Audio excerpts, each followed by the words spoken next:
Kisahku ini sungguh tak wajar, baik di mata hukum, maupun norma yang ada. Aku, yang sudah mempunyai 2 orang cucu, entah kenapa, gejolak di batinku itu timbul tiba-tiba. Mungkin saja, karena aku yang telah lama sendiri, hingga menimbulkan sesuatu demikian itu. Simak kisahku selengkapnya. Namaku Diana, para tetangga dan pekerja di rumahku menyapa dengan panggilan Nek Dian. Saat ini, usiaku sudah 52 tahun, dan aku sudah menjanda 4 tahun lamanya, dengan 2 anak, dan 2 orang cucu. Entah kenapa, akhir-akhir ini, sebuah keinginan dalam diriku itu, sering bergejolak. Terutama, jika aku melihat pria yang masih muda. Tak bisa dipungkiri, dengan perawakanku yang masih bugar, kadang masih bisa membuat pria salah tingkah ketika berhadapan denganku. Salah satunya, yang akan kuceritakan saat ini, yaitu, kisah indahku dengan pemuda, bernama Rehan, yang masih berlanjut hingga saat ini. Aku tinggal di sebuah kota, di sebuah rumah yang sekaligus pabrik kerupuk rumahan, peninggalan suamiku. Jujur saja, hidup sendirian itu sangatlah membosankan. Itulah yang aku rasakan di setelah suamiku meninggal. Kendati demikian, aku masih bersyukur, kedua anakku sudah mapan. Keduanya sudah menikah, dan sudah memiliki anak, dan kini tinggal di luar kota. Sejak suamiku meninggal, keuanganku memang tidak menjadi masalah. Akan tetapi, sejak itu pula, aku sangat tersiksa, karena kebutuhan batinku yang tak bisa terpenuhi. Aku sangat membutuhkan pendamping yang serius. Entah kenapa, keinginan itu tak pernah sedikit pun padam, padahal, tamu bulananku sudah lama berhenti. Selama ini, aku hanya bisa memendam semua itu dengan tersiksa. Namun, semakin hari, kebutuhanku itu semakin menjadi-jadi, sejak aku bertemu dengan seorang pemuda. Tepatnya, ketika seorang pemuda petugas PLN yang datang ke rumahku, untuk pengecekan, setiap 3 minggu sekali. Namanya Rehan, dan berusia sekitar 24 tahun. Ia sudah bertahun-tahun melakoni pekerjaan itu sejak lulus STM. Rehan memiliki postur yang tak terlalu tinggi, namun kekar. Wajahnya manis dengan kulit sawo matang khas orang Indonesia. Kedatangannya itu membuatku akrab dengannya. Dari obrolan kami, aku jadi tahu bahwa saat ini dia sedang berusaha menyelesaikan kuliahnya dengan biayanya sendiri. Dia juga menanggung beban kedua adiknya yang sedang sekolah, karena orang tua mereka kurang mampu membiayai sekolahnya. Kala itu, dari sekian obrolan tersebut, entah kenapa, aku mulai merasakan adanya perasaan lain terhadap Rehan. Lebih tepatnya, perasaan kagum yang sulit ku mengerti. Aku mulai memperhatikan, bahwa pemuda tersebut begitu manis, dengan kumisnya yang tipis. Bahkan, yang parahnya lagi, aku mulai membayangkan, betapa bahagianya aku, jika aku bisa memilikinya, dan jika itu terwujudkan, ia tentunya pasti akan lebih lama dalam suatu pekerjaan itu, karena ia masih begitu muda. Hingga suatu malam, mungkin, karena aku yang sudah lama kesepian, dan juga karena sudah bertahun-tahun tak mendapatkan hakku, aku bermimpi, jika Rehan sudah menjadi milikku, dan kami pun sedang mengarungi samudera luas bersama. Dalam mimpi tersebut, wajahnya memang tak begitu jelas, tapi mirip sekali dengannya. Namun, mimpi tersebut tidak sampai akhir, karena aku tiba-tiba saja terjaga. Dengan perasaan kecewa, kebutuhan yang belum terpenuhi seutuhnya, membuat kepalaku jadi pusing. Keesokan paginya, dering HP-ku berbunyi. "Permisi Nek, hari ini ada jadwal kunjungan PLN, apa nenek ada di rumah?" tulis pesan tersebut. Entah kebetulan atau keberuntungan, pesan tersebut membuatku senang bukan kepala. Entah niat dari mana saat itu, aku merasa harus mencari ide, agar nantinya, Rehan bisa untuk menyembuhkan permasalahanku sekarang ini. Keakraban kami sudah seperti cucu dengan nenek. Tapi, hari itu, timbul niatku untuk merubah keakraban tersebut, agar menjadi lebih dalam lagi. Tak lama kemudian, aku mendengar suara motor Rehan yang datang, dan diparkir di halaman rumahku. Selanjutnya, aku berpura-pura hendak beranjak untuk mandi. Aku pun langsung bergegas menuju ruanganku, untuk mengambilkan handuk. Di usiaku yang sudah menginjak 52 tahun, aku tetap rajin merawat diriku. Aku rajin melakukan senam setiap minggu, untuk menjaga penampilan dan kesehatanku. Tak ayal, di usia tersebut, aku masih tetap terjaga. Selain itu, kulit yang putih, membantuku tampak lebih muda dari usiaku. Tentu aku yakin, aku dengan mudah bisa menarik perhatian Rehan nantinya. Dengan segera, aku berlari membuka pintu. "Permisi Nek," seru Rehan yang nampak sedikit kaget dengan penampilanku. Nak Rehan, silakan masuk," ujarku. Wajah polos Rehan masih tak percaya dengan apa yang dilihatnya. "Maaf ya Nak, Nenek mau mandi dulu ya," ucapku. Iya Nek, gak apa-apa kok," jawabnya dengan terbata. "Ya udah, Nenek tinggal dulu ya, kamu langsung saja cek kelistrikan di kamar Nenek," ujarku. Rehan nampaknya masih terlihat begitu canggung, apalagi, fokusnya tertuju padaku. Wah, ternyata, tidak yang muda, tidak yang tua, semua sama saja jika melihat pemandangan alam indah seperti ini, gumamku dalam hati. Aku bergegas ke kamar mandi, sementara Rehan, ia langsung menuju ruanganku. Aku sengaja bersih-bersih, agar aroma harum menghadirkan suatu gejolakan dari diri Rehan. Dan setelah aku bersih-bersih, aku segera menuju ruanganku. Terlihat, Rehan masih sibuk mengecek perkabelan listrik di sana, dan tak sadar aku telah tiba di sana. "Nak, lanjut saja kerjamu ya, jangan ngerasa terganggu sama Nenek," ujarku.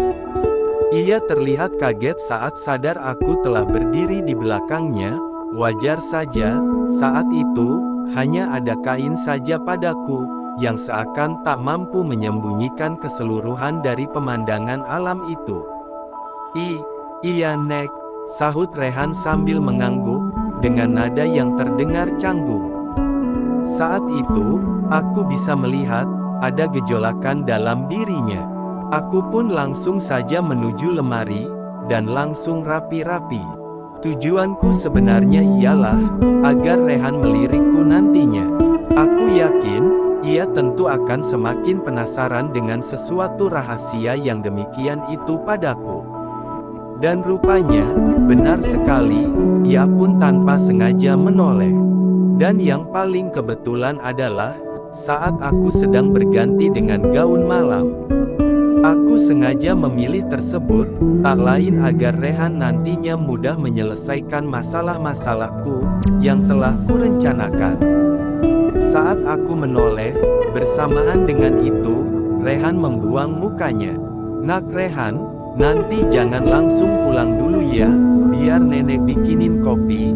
Nanti, kalau kamu lapar, kamu sekalian makan di sini saja, Nenek tadi pagi masak banyak soalnya," ujarku. Iya Nek," sahutnya terbata. Aku sungguh sangat yakin sekali, pikirannya sudah melambung tinggi ke angkasa, dan juga, gejolakannya pasti sudah semakin berapi-api, sehingga ia tampak tak fokus ketika saat berbicara. Singkat cerita, aku keluar ke dapur, untuk menyeduh kopi, dan meletakkannya di meja tamu. Kemudian, aku duduk di sana, sembari menunggu Rehan. Tak lama kemudian, Rehan datang menemuiku. "Nih kopinya Nak Rehan," ujarku. Oh, iya Nek, sebentar, saya numpang kamar mandi dulu ya, jawabnya, sambil beranjak meninggalkanku. Setelah ia kembali, seperti biasa, kami berbasa-basi, dengan obrolan yang biasa. Nak Rehan, gimana kuliah sama kerjanya, lancar kan, tanyaku. Lancar sih Nek, cuman agak repot kuliah sambil kerja, jawabnya, yang masih terlihat canggung. Kecanggungannya berlanjut, ketika dia memperhatikanku, dengan pandangan yang agak berbeda, yang mungkin karena kostumku tersebut, yang memang telah kurencanakan. Tatapanku memang agak lain padanya, dan gejolakan itu, seakan menjadi sangat nyata. Lalu, karena gejolakan yang sudah tak mampu kubendung lagi, aku dengan nekat berkata padanya, Nak Rehan, nenek sebenarnya ingin membantu meringankan beban kamu, tapi, Nak Rehan juga harus balik bantu nenek juga gimana, jelasku. Emang, membantu apa Nek? Tanyanya dengan suara agak terbata-bata. Tapi janji, kamu jangan bilang siapa-siapa ya, ucapku. Iya Nek, aku janji kok, sahutnya, sambil mengangguk. Bener loh ya kalau Nak Rehan mau bantu nenek, nenek juga akan senang sekali membantu Nak Rehan, jelasku. Ia nampak berpikir sejenak, dan sepertinya, ia sudah paham dengan maksud ucapanku. Rehan, nenek kan sudah hidup sendiri terlalu lama, tentunya, nenek sangat membutuhkan sesuatu itu, ungkapku. Maksudnya apa Nek? Tanyanya bingung. Nak Rehan pasti tahulah, kita semua butuh yang namanya kebutuhan batin, ujarku. Jadi, sekarang ini, nenek lagi butuh, tanya Rehan, dengan suara gagap. Iya Nak, oh ya, kamu sudah ada pacar apa belum? Tanyaku. Belum sih Nek, sahutnya dengan tertawa kecil. Aku tersenyum mendengarnya, apalagi, mungkin akulah yang nantinya akan menjadi pengalaman pertamanya Rehan. Dan tiba-tiba, Rehan mendadak kaget, ketika tanganku mulai menjangkau sesuatu itu, yang sedang penuh dengan gejolakan. Gimana Nak? Tanyaku sambil tersenyum. Tapi Nek, saya jadi deg-degan, jawabnya. Wajar sih, karena ini kan pengalaman hidup yang baru buatmu, ujarku. Dan langsung saja, spontan Rehan semakin kaget, kalau aku memberikan sambutan perkenalan lainnya. Tapi, hal tersebut tak lama, karena selanjutnya, ia pun menyambut salam perkenalan tersebut dengan antusias. Aku bisa menebak perasaannya saat itu, yang sedang campur aduk. Apalagi, aku yang biasa dia panggil nenek, dan mungkin sudah dianggap neneknya sendiri, kini telah berubah menjadi orang lain. Dan pada akhirnya, kami pun sudah siap berangkat untuk mengarungi samudera yang luas.